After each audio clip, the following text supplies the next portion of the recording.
Hello everybody, welcome back to our channel. My name is Lay.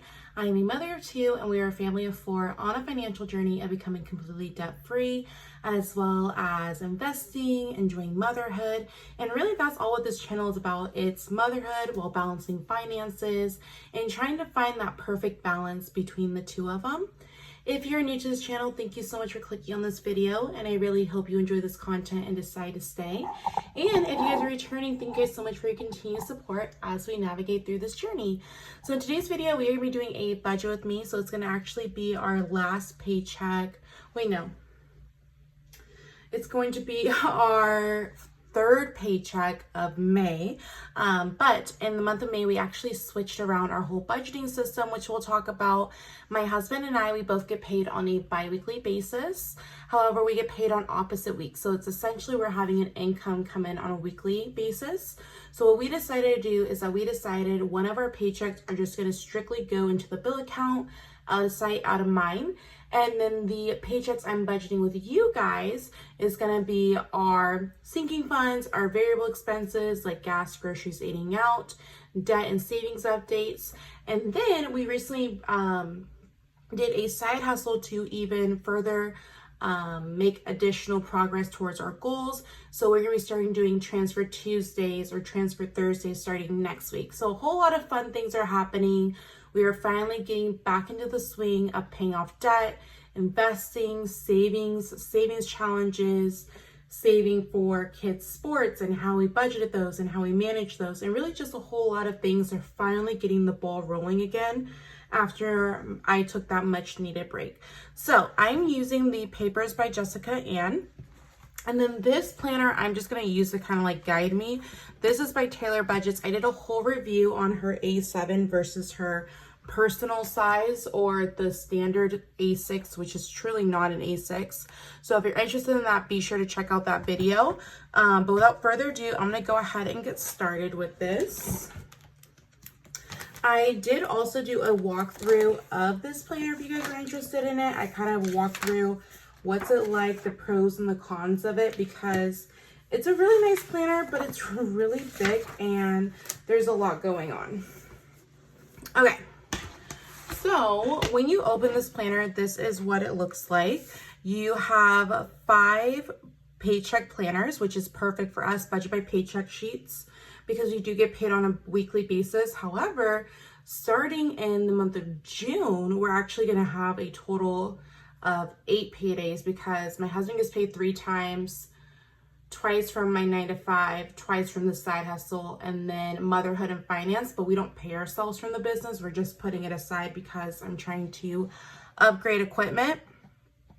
You guys, it's gonna be a really chatty video because I have not filmed and had a sit down video with you guys in so long, and so I absolutely love doing these type of videos, just filling you guys in on life and what's happening and all the wonderful things.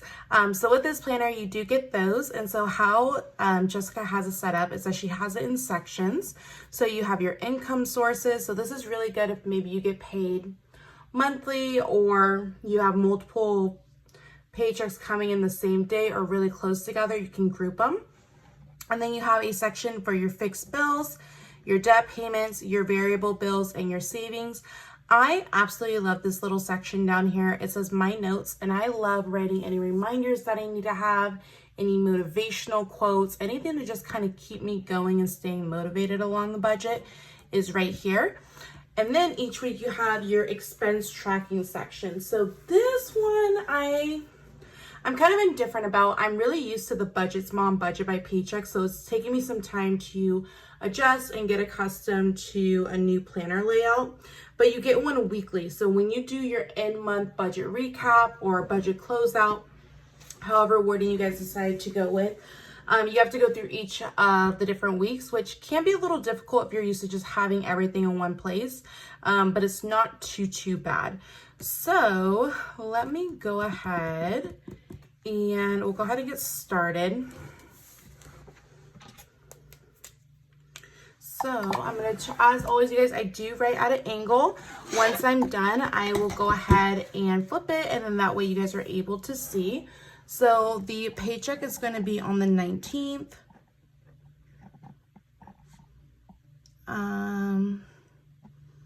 Why did I think it was 2020? Oh, I did not want to go back to 2020. 2023. So our income, we are working with $1,075. Perfect. And for our bills and fixed expenses, luckily we only have 2 bills for this pay period, which is really nice because, like I mentioned, because we're putting all of one paycheck strictly into the bill account, it's just freed up so much of trying to go from budgeting monthly to bi-weekly to weekly. It's been really hard for me to budget weekly. I just cannot get a system down. I know some people absolutely love to budget weekly. It's just not for me. And I think that's the most amazing thing about budgeting is that it's not a one size fits all. If something doesn't work for you, try again, try another system, try something that's going to work and keep going at it and keep trying it until you find that perfect system. So the only bills that we have, let me go back and see what we did. I think we only did,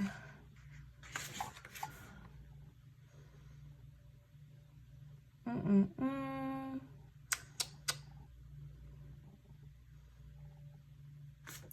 think the only bill is our electric bill. And that's going to be $300. That's going to leave us a remaining $750. If you guys are new to this channel, our family is a cash envelope user family, which means that we use physical cash for all of our variable expenses. So for example, our gas, groceries, eating out, household, all of those things. We really like it because for us, our goal for 2023 is to be intentional. That is our word of the year. And I think that when you use physical cash and you're able to see the money actually leave you and going somewhere else, you have that connection of, do I really need this? Is this a need versus a want? If I buy this, how's it going to affect my financial goals? And really just seeing the bigger picture of it. So that is why I like using cash envelope systems. There's so many different ways you guys can use it. You guys don't have to do physical cash. I personally like that, but I know some people's lifestyles, it just really doesn't fit. So some people do like online through buckets, or they track it manually, but whatever works best for you, that is just what works for our family. So for our variable envelope categories, we have we have gas, groceries, eating out, household, I'm just going to say that, family fun. Okay, so we have $750. So, and again, this is going to be for 2 weeks because we're only cash stuffing every other week because the other paychecks are just staying in the bill account and we're just leaving it alone. Because our expenses are a little bit more than those paychecks, we just have been doing smaller bills and just transferring it into the bill account and then allowing anything extra just to be rollover in our buffer for that account, which has worked out perfectly. I mean, we're only 3 weeks in, but so far it's looking good. So the very first thing we're going to go ahead and do groceries is going to be at 200. Gas is going to be at 100. Eating out is going to be at 50. And then home is going to be at 100 as well. And family fun is going to be at 25. So that is going to be 100, 350, 450, 475. And as always, you guys, this is like one of my biggest pet peeves about this planner is that there's not a total section. And so you kind of will have to make your own little section. But let me go ahead and get a notepad because you would think by now I would have invested into a calculator, but no, not quite yet. 14, 10. So then we're going to be left with 275. Let me just make sure because 0, 8, 5, Okay, we're gonna be left with 275. You guys, I'm a mess tonight. Oh my goodness. It's been a very busy week over here between sports and work. It's been definitely a surviving, not thriving season of motherhood for me lately. So with this remaining 275, as always, because we're on a debt payoff journey, we are going to be focusing on debt. So our snowball, so I'm just going to write here, debt snowball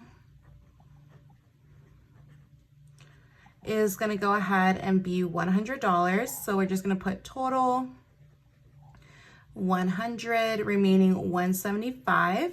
And then we're going to go ahead and talk about our savings. So as many of you guys know, we recently, like I mentioned, the side hustle. So that's going to be starting next week with our transfer Tuesdays or transfer Thursdays, however it all pans out. But I did a whole video on what our plan is to use that income for. We're still indecisive between those two options. If you're interested in what that video is all about, be sure to check it out. It was my last video I had just posted. So each week we'll kind of walk through that, but from the sounds of it, or how when my husband and I discuss it in our budgeting meetings, it really does sound like our main focus will be savings, and the savings for our vehicle. We are a one vehicle family. However, we don't have anything saved in the event that something were to happen to our vehicle. So we do need to start preparing for that. And then in addition, our daughter does do sports. So we also need to make sure that we're preparing for that, for the actual enrollment, any jerseys or equipment or shoes, and just making sure that we're prepared for that. So what I'm gonna do is I'm just gonna make this very simple. So I'm just gonna put our emergency fund, because right now all of our savings is really being housed into our emergency fund, unless it's going to a very particular sinking fund. However, in the beginning of 2023, we just decided that if our sinking funds are not getting funded as much, that is okay, because it's going to be short-lived, and I would rather have that security blanket of knowing if something were to happen, we'd be okay.